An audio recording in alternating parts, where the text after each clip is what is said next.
Robbin in the Hood. There appears to be a system of robbery that occurs from top to bottom. Criminals steal from ordinary people and the upper levels. The law enforcement and upper levels steal from the criminals and the ordinary people.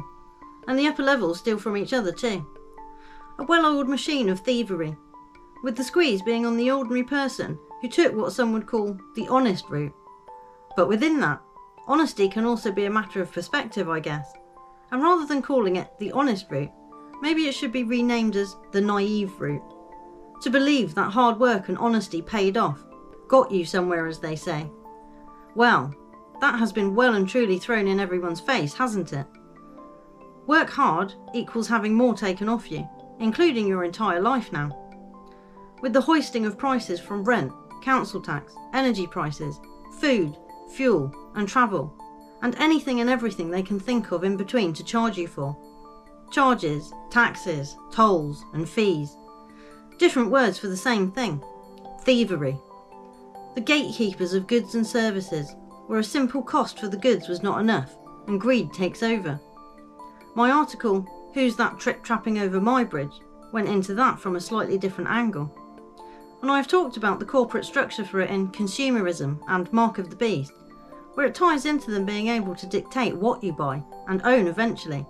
But it starts with the overcharging here. And being honest, they already did dictate what we buy and own, because industry and commerce has been the decider of what makes it onto the shelves and in stores for quite some time.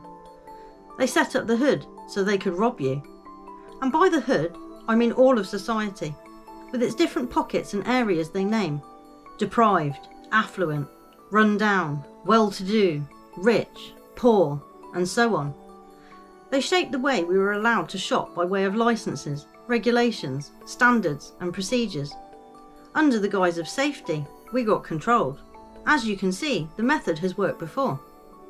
Now don't get me wrong, I am all for safe products and do understand the need to not just have any old Tom, Dick or Harry going around selling whatever, calling it whatever.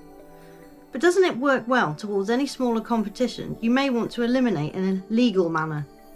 So, in the end it just looks like they simply couldn't compete and the better product won out.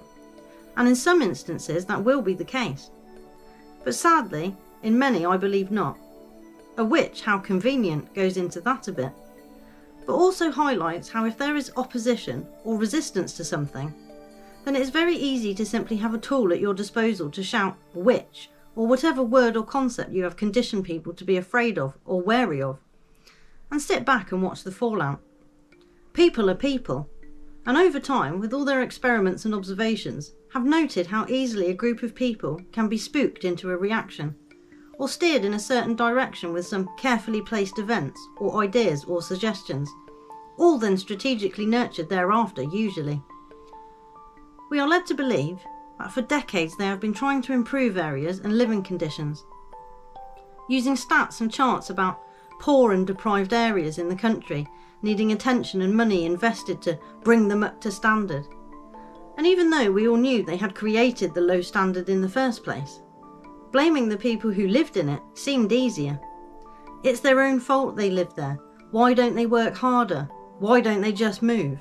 Well, quite possibly, all the barriers that people of good earnings now face were the same for them back then. Allocated and judged by postcode, by accent, by education, by background.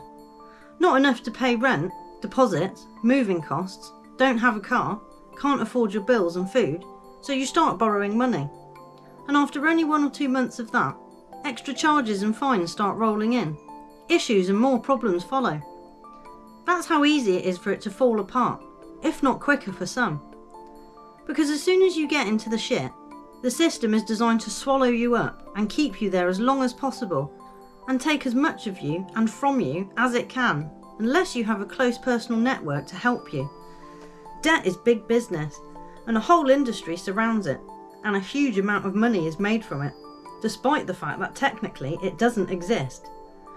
So if society really wanted everyone to succeed and have the same opportunities available to everyone, then it wouldn't try and make it worse when you find yourself in a tough time in your life, and quite possibly try to have ways to genuinely help people get back on track, where profits aren't the main motive.